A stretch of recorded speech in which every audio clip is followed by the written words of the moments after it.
Alliansen 5-2 i Gondadale till Lusen där backa sig få visst ner 8 kan man säga till det.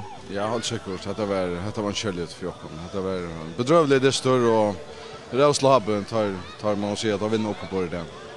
Men det var en rinkan förlök och en stor part av 17 just men så vaknade det sen mot räntan men det hjälpte lyckas med short helt.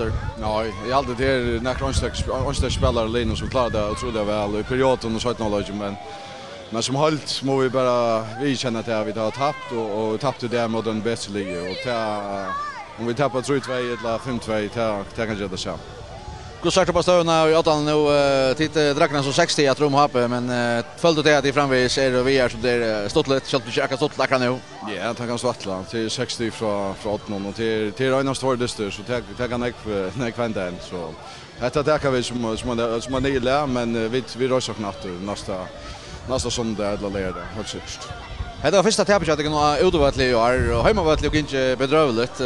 Gå spela till att annars har steg så väl utövatlig och inte klar att spela hemmavatlig. Jag vet inte, kanske det vi vet nu att han har stått av steg så vi får vinna hemmavatlig nu så tar oss njorda men det är inte farligt för Jokon. För stigene så är glädje och för det inte stigene så är chatter och till hemmavatlig ute till Josh vi.